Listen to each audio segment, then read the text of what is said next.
Câmara Municipal de Bauru vem discutindo alternativas para o caso da floresta urbana. E esse é o assunto aqui do programa Entrevista da TV Câmara Bauru, recebendo em nosso estúdio o professor urbanista da Unesp, José Chaides de Sampaio Alves. Professor, eu gostaria de agradecê-lo pela presença aqui conosco. Seja bem-vindo. Eu que agradeço, Lidiane. Bom, a ideia da Câmara dos Vereadores é tentar reverter ou minimizar a condenação da Prefeitura que obriga ao pagamento de uma indenização, de um precatório, no valor aproximado de 33 milhões de reais para os proprietários dessa área, que é conhecida como Floresta Urbana, que é uma gleba de 153 mil metros quadrados. O senhor esteve em reunião nessa semana com a Comissão de Meio Ambiente da Casa, na companhia dos vereadores Thelma Gobi e Coronel Meira, e anunciou que está em tratativas junto à OAB em busca de uma assistência jurídica. Isso. Qual é o propósito dessa interlocução? É o seguinte, a compreensão no direito urbanístico hoje é de que a questão do planejamento urbano é da alçada da visão democrática da cidade, da participação popular, né? E que tem que ter a população envolvida em todos os assuntos, tá? De decisões sobre planejamento. Esse caso ele foi sendo tocado e de repente aparece, né, já com essa dívida para a prefeitura pagar. E como urbanista, e que alertei lá em 2006 e 2008, né, durante a discussão do plano diretor, que a regulamentação dos instrumentos e alguns que poderiam ajudar a conquistar esta área e outras da cidade para parques, etc., de uma forma não onerosa e oferecendo contrapartidas em potencial construtivo para os seus proprietários, e isso não foi regulamentado, então eu me senti na obrigação, né, de ver qual a forma que a gente poderia estar intervindo com esse conhecimento para tentar minimizar isso. Até porque existem instrumentos no plano diretor de Bauru que permitiriam fazer esta ação não onerosa de conquista de terras e que não foram aplicados. E que talvez ainda pudesse reverter dentro desse novo quadro, desse marco legal do Estatuto da Cidade e do plano diretor do município. Perguntei ao promotor, o doutor Henrique Varonês, né, de urbanismo e da habitação, qual que seria o caminho. E ele me apontou, olha, existe um instrumento jurídico chamado amicus curiae, que permite que uma terceira parte, né, não envolvida ainda nas ações, possa entrar questionando, dando uma terceira visão aos julgadores, né, à corte que estaria julgando. Contudo, me alertou que estamos numa urgência de tempo, né, porque isso já passou em julgado em várias instâncias e estaria na última esfera no Supremo Tribunal de Justiça. E que eu precisaria, além do fato do conhecimento do direito urbanístico, eventualmente ter um acompanhamento jurídico que endossasse essa peça, né? E aí eu estou procurando a OAB, porque seria o órgão mais... e já falei, né, com algumas pessoas, alguns advogados daqui, eles têm dificuldades burocráticas, mas nós estamos tratando. E eu estou escrevendo, nesse momento, esta peça de questionamento e pretendo, se Deus quiser, né, e o Espírito Santo iluminar, até o final de semana, terminar essa peça e, quem sabe, até lá termos algum advogado ou assessoria da OAB ou de uma outra entidade que queira abraçar isso, né? Porque poderia ser uma outra entidade também da sociedade aqui de Bauru que fizesse. Até cheguei a pensar na assessoria jurídica da própria Câmara Municipal, mas eu tenho a impressão que deve ter alguma dificuldade de ser essa terceira parte, uma vez que representa de alguma forma o poder público. Professor, o seu apontamento é de que os proprietários não teriam direito à indenização sobre a totalidade da área por alguns parâmetros jurídicos. Quais parâmetros a gente poderia usar, né, embasar para sustentar essa tese? Há uma diferença entre o direito administrativo e o direito urbanístico, tá? O próprio José Afonso da Silva, no livro clássico dele, Direito Urbanístico Brasileiro, ele aponta isso, né? Que, no caso, essa questão está inserida dentro do contexto do direito urbanístico, e que você tem que ter uma coesão das normas urbanísticas nas decisões de governo, né? E o que a gente percebe é que duas questões. A primeira é que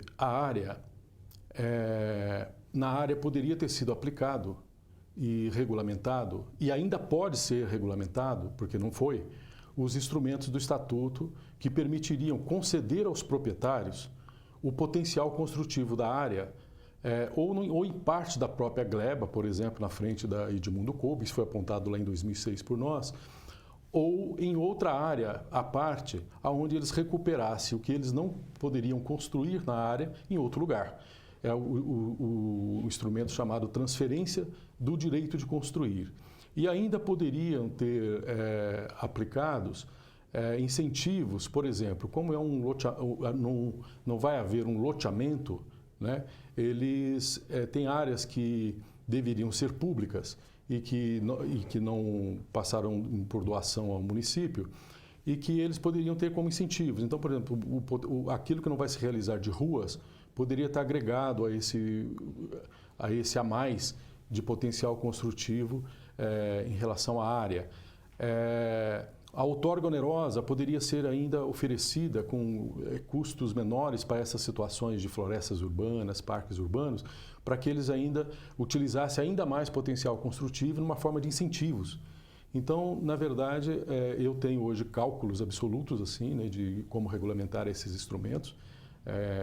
Todo o trabalho que eu fiz depois de doutorado, que mostram que é vantajoso, inclusive, para o proprietário, caso tivesse sido regulamentado. Então, não haveria necessidade de indenização em dinheiro, mas seria uma permuta pelo potencial construtivo e esses outros instrumentos que ainda não foram regulamentados. Então, portanto, do ponto de vista do direito urbanístico, não há que se falar que eles perderam potencial construtivo da área. Pelo contrário, eles poderiam até ter incentivos e poder construir mais do que iriam construir naquela área. Esse é um ponto. O outro que descaracterizou essa questão no nosso entendimento, até onde a gente leu por jornais e as notícias estão saindo, que descaracteriza que não teve a limitação absoluta da área para construção, é o fato de que a área definida como área da floresta urbana em 2006, 2008, ela já foi descaracterizada pelo próprio poder público, que construiu em parte da área um Minha Casa Minha Vida. Então, de alguma forma, houve uma negociação, né, de uma situação que executou um conjunto habitacional. Olha, como pode? Então, ou é crime por ter o próprio poder público ter cedido essa área para o projeto habitacional, ou se não, nós poderíamos ter apontado essa área dentro daquilo que se chamou de floresta urbana, né, como uma área de ZEIS, antecipadamente, ou numa regulamentação que se fizesse, e que, portanto, ali exercesse o potencial construtivo que os proprietários estão dizendo que não tiveram como fazê-lo. E não é verdade, porque, na verdade, teve parte da área utilizada para a construção civil. Esse fato, por exemplo, pode ser acrescentado nesse questionamento que o senhor tem tentado viabilizar com a OAB? Faremos tudo isso.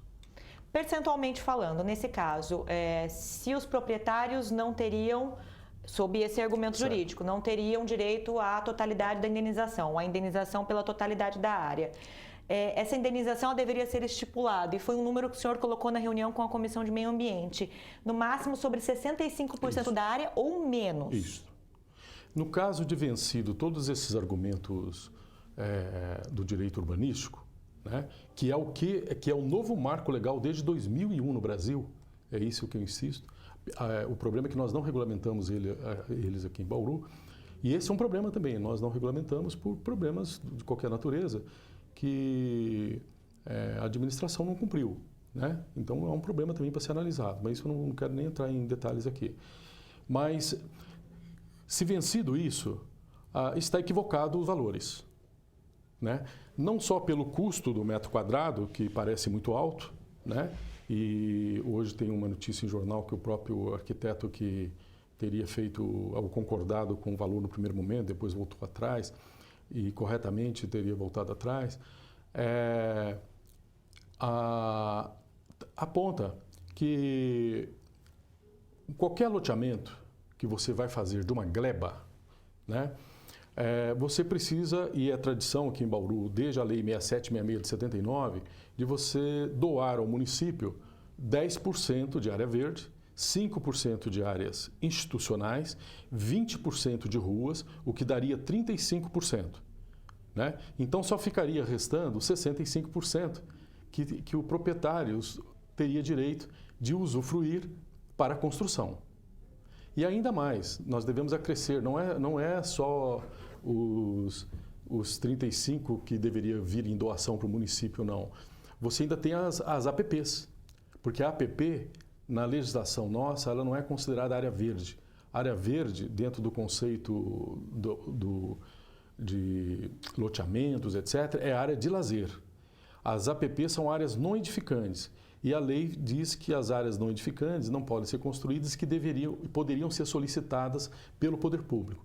Então, na verdade, naquela área, certamente uns 45%, aproximadamente, deveria vir de graça para a prefeitura em doação no caso de um loteamento.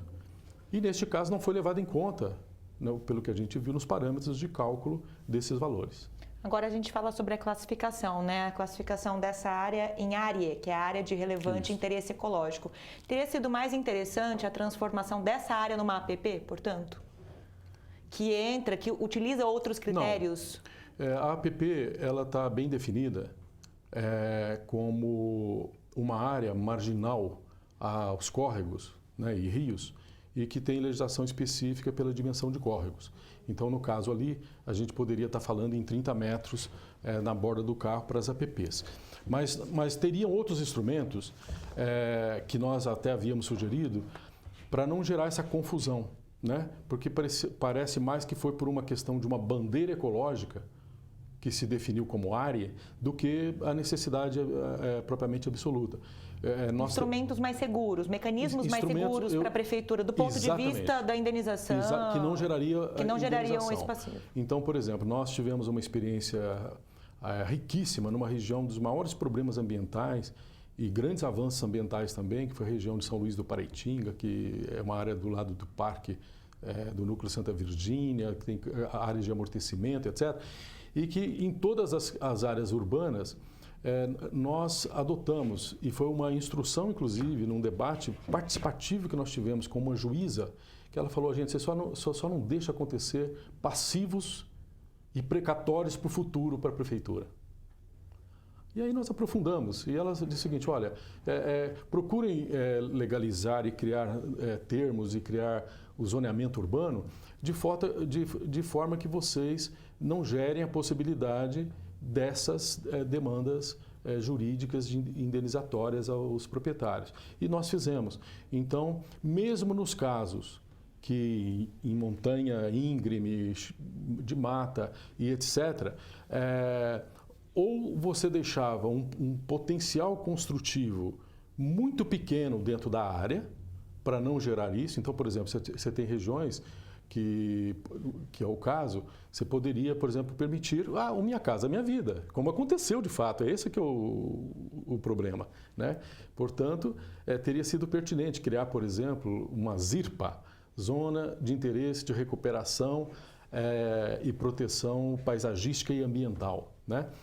Porque essas denominações, o corpo técnico e a população pode definir de acordo com o interesse. Então, não precisa nem ficar seguindo um padrãozinho de cidade, de lugar, né? Mas esse seria um exemplo. Essa classificação, ela garantiria a preservação ambiental. Ela garantiria de uma área a preservação verde, ambiental, mas sem a geração desse tipo de passivo futuro para a prefeitura. Possível, futuro. E isso nós já alertávamos na época, né? E alertei o próprio vereador na época, o Rodrigo Agostinho, depois como prefeito. Venho sistematicamente em jornais e no Facebook falando há anos sobre essa questão de regulamentar instrumentos, né? Que é um problema. Então, é uma necessidade. E mesmo que, como área, olha que interessante, mesmo como área, se tivesse sido regulamentado corretamente, você poderia adquiri-la integralmente e definindo um local ao lado, né, e até em terrenos de outros, aonde poderia ser exercido o potencial construtivo, ou seja, só poderia verticalizar naquele lugar se adquirisse o potencial construtivo que foi concedido aos proprietários dessas áreas. Então, a denominação em si nem é o problema. O problema é que ela confunde-se pela questão da legislação ambiental, né, por conta de ser uma área que é de relevante interesse e que você não pode fazer nada, né? Você não pode nem entrar, você não pode nem usar praticamente, a não ser para pesquisas e outras coisas. E que não é um fato, né? Eu acho que é uma região que valeria a pena se pensar de uma forma mais aberta. A fachada, por exemplo, da Avenida Edmundo Coube, e eu debatia isso, é uma das avenidas mais bem feitas de Bauru, que custou milhões de reais, né, para serem feitas. A população usa de uma forma muito interessante ali. Poxa, por que não construir ali na frente da avenida, né, não na totalidade, para permear a possibilidade das pessoas entrarem no parque, etc. Mas por que não construir 2, 3 edifícios enormes, se for o caso? Ontem eu até simulei um na apresentação para o doutor Telmo e o vereador Meira, na Comissão de Meio Ambiente, aonde você pudesse recuperar todo o potencial construtivo daquela área. Logicamente, tudo isso tem que passar por legislação.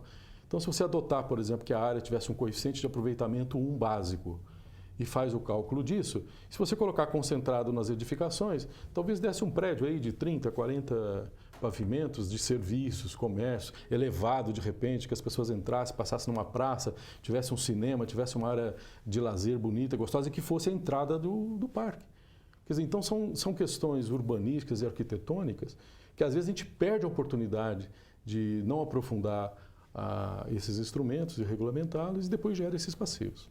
Professor, a gente tem discutido especificamente esse caso da floresta urbana, dada a urgência da apreciação do projeto de parcelamento dessa indenização. Mas existem outras áreas em Bauru que são classificadas da mesma forma ou a prefeitura corre o risco de sofrer esse tipo de determinação? De áreas com restrições de uso. E quais seriam as saídas? Não é muito diferente disso que eu falei, né? Eu vou dar aqui alguns exemplos que eu conheço, né, até em conversas com amigos que têm áreas assim, né? Nós temos situações, por exemplo, no Vale do Igapó. Nós temos situações aqui atrás do aeroporto, né? Nós temos situações no Jardim Manchester, tem situações na Vila Aviação, tá? Tem todos os parques urbanos de Bauru. Nós fizemos esse cálculo do ponto de vista científico. Nós temos hoje classificado no plano diretor, fora as Nações Unidas, mais 11 microbacias da cidade, né? E está lá escrito parques lineares.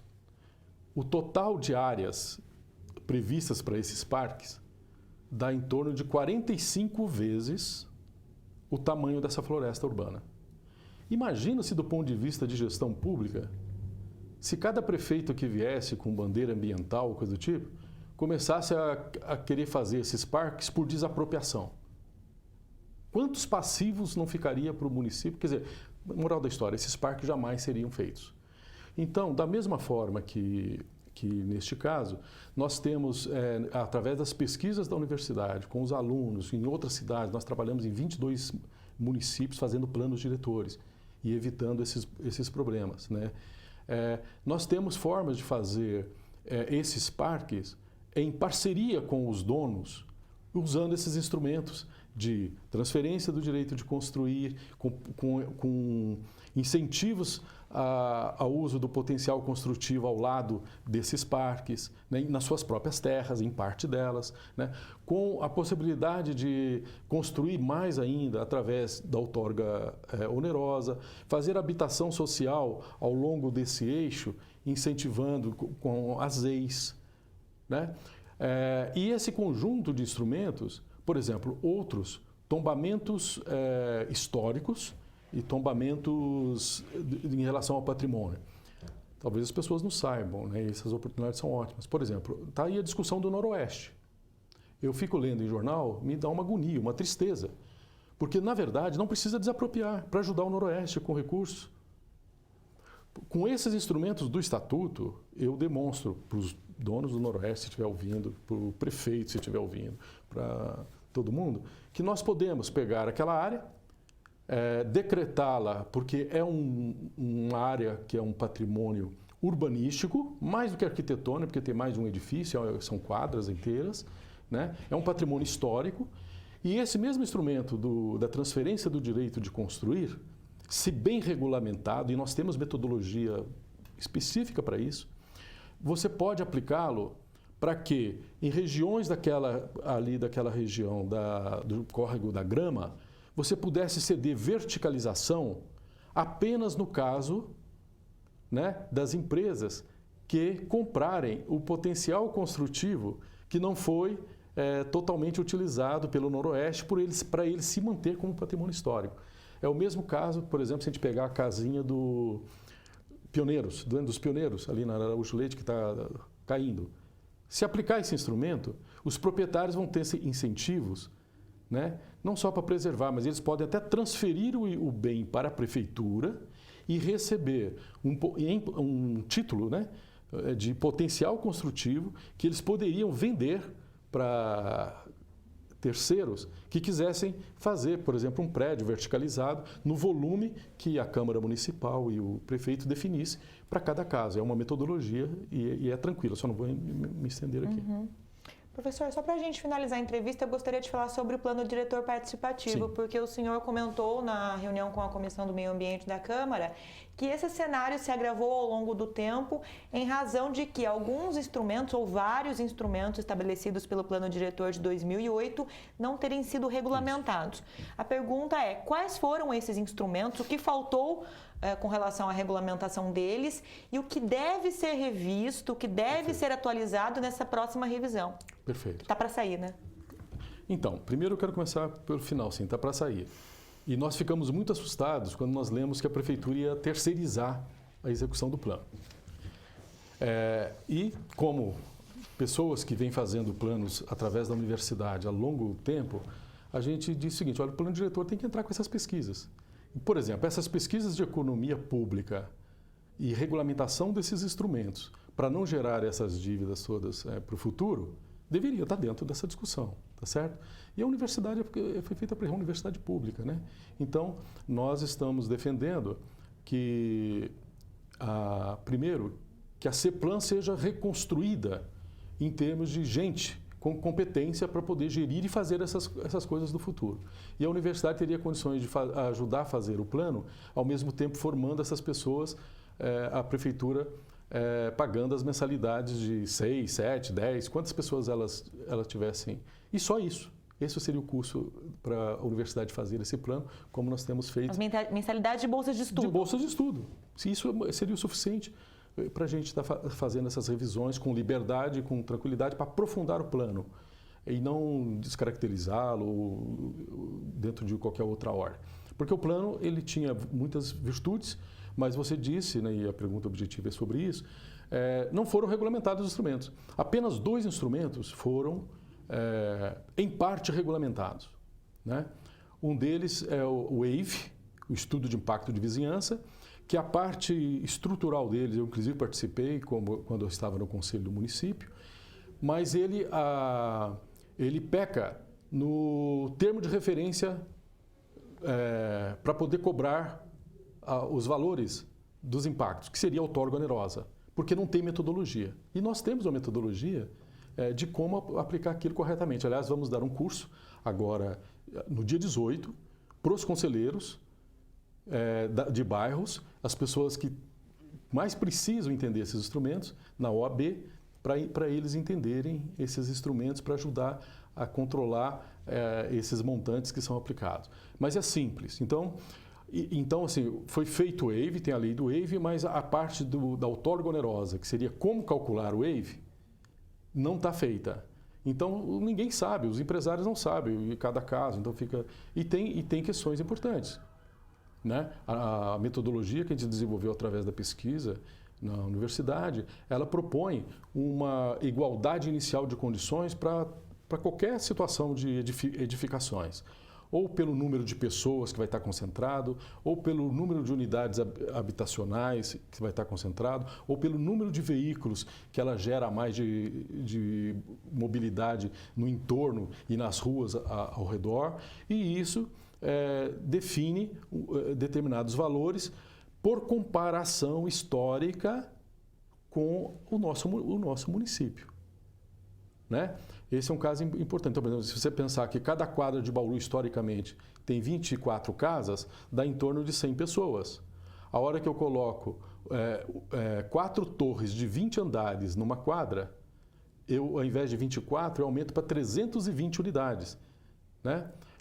E isso dá em torno de 1.200 pessoas que você coloca concentrado numa região. Tá certo?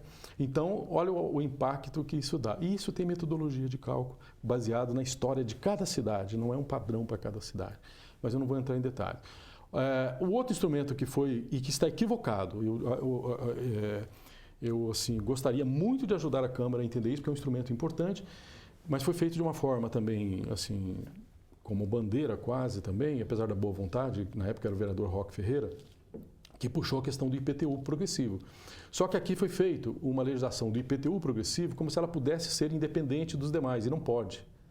O IPTU progressivo no tempo, ele só pode ser aplicado se antes foi aplicado e foi regulamentado o parcelamento compulsório, a edificação compulsória e a utilização compulsória.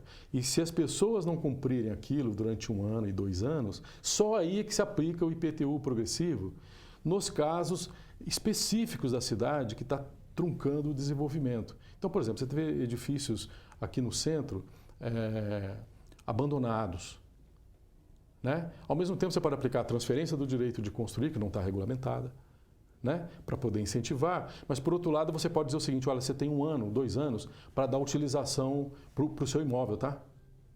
Que é a utilização compulsória. E você pode definir, inclusive, o uso dentro do plano diretor. Vai ser para moradia social, vai ser para cultura, vai ser para lazer, vai ser para comércio. Ah, bom, dali 1 ano não tem projeto, começa a incidir no IPTU progressivo. Ah, 2 anos, não... Então essas coisas vão se alterando. Você pode... Você tem, por exemplo, um instrumento maravilhoso para política habitacional, né? Que é o consórcio imobiliário, que não estamos aplicando, não está regulamentado. Consórcio imobiliário, esse é fundamental. Evitaria custeios altos para aquelas áreas de moradia social que a prefeitura quisesse adquirir e também para as empresas que quisessem comprá-lo.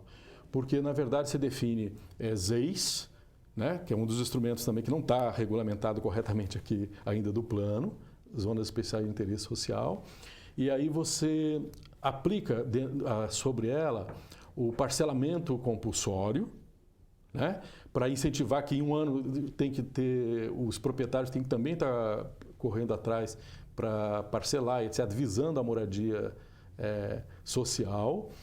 Se não fizerem dentro dos prazos corretos, vai ter o problema do IPTU progressivo, mas você oferece, ao mesmo tempo, o consórcio imobiliário, que é uma alternativa que ele pode pedir em parceria com o poder público, do poder público fazer a infraestrutura urbana, né? A questão do asfalto, da água, da luz, etc., etc.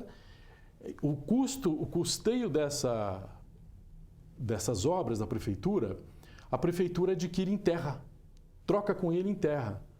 Então a prefeitura faz a infraestrutura e recebe como contrapartida terras para poder fazer moradias sociais. E a prefeitura poderia, assim, estar montando um banco de terras com a regulamentação do consórcio imobiliário. Ah, bom, não quero, não tal. Então tá bom, tem um IPTU progressivo no tempo.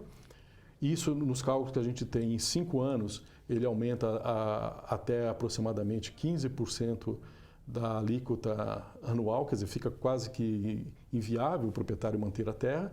E se ele não pagar esse IPTU, quando você vai ver, ele está com uma dívida ativa que já é quase o valor da terra. Então a prefeitura teria condições de, se o proprietário não fizer cumprir aquela função social da propriedade para moradia social, ele praticamente, num certo tempo, a prefeitura vai conseguir esse imóvel também a custos muito baratos, ou em troca por dívida ativa, o IPTU.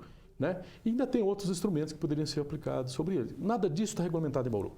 Falar em banco de terras é até interessante para uma cidade como Bauru, lógico. que sofre com problemas de falta de áreas para concessão a empresas que queiram se instalar aqui na Todas cidade. as cidades médias, pequenas, etc., deveriam regulamentar esse consórcio imobiliário. A gente se dispõe a fazer assessoria, a ajudar, né, a essa coisa, porque essa questão da moradia é muito importante. Olha, finalizando, não sei se nós temos mais tempo, mas o conjunto desses instrumentos pensados, né, sobre essa visão de economia pública, de fazer trocas inteligentes da administração, simplesmente regulamentando corretamente o plano diretor. Isso é uma pesquisa científica já de muito tempo, muito esforço, muito trabalho, né? Nós denominamos de escambo público-privado, né? Que nada mais é do que de terras e direitos de potencial construtivo, né? Então, só para deixar registrado isso aqui, essa é uma pesquisa nossa lá, e que nós teríamos condições, no plano diretor de Bauru, aplicar isso. E Bauru ser um exemplo de cidade que soube regulamentar, através da pesquisa científica, esses instrumentos. E um exemplo o Brasil, porque não pensa que por aí está muito diferente de Bauru, não. Tá? Mas nós aqui temos a Unesp, tem pesquisadores como eu e outros, né, que nos debruçamos um longo tempo para isso. Por que não utilizar essa expertise, né, essa condição de todo esse acúmulo de conhecimento, né, coletivo, né? Nós temos lá a pós-graduação que foi criada agora nessa área de uma pós-graduação internacional, né, de planejamento urbano e políticas públicas, com gente não só nós daqui, que teríamos condições de dar essas contribuições muito no dia a dia, nas necessidades, mas com gente, especialistas do Brasil inteiro, gente que trabalhou no Ministério da Cidade, gente que conhece outros países, né, que vem trabalhando com política. Então, por que não se apropriar disso de uma forma econômica e ainda ajudando a formar o quadro do município de funcionários, né, para fazer uma terceirização que você não sabe quais são os interesses que estão em jogo nesse processo. Um apelo aí para o poder público, Fica então, um apelo para o professor. Queria agradecer a presença aqui no programa Entrevista da TV Câmara Bauru do professor da Unesp urbanista José Chaides de Sampaio Alves, discutindo conosco algumas alternativas, né, trazendo alguns apontamentos para o caso da floresta urbana. Professor, eu queria agradecê-lo imensamente pela presença. Eu que agradeço, tá? Conte comigo. Agradeço também sua sintonia. Nós lembramos que este programa vai ao ar pela TV Câmara Bauru. Também você acompanha pelos 93,9 FM Rádio Câmara em boletins na nossa programação e fica disponível para você acessar na íntegra pelo YouTube. Procure canal TV Câmara Bauru. Até a próxima.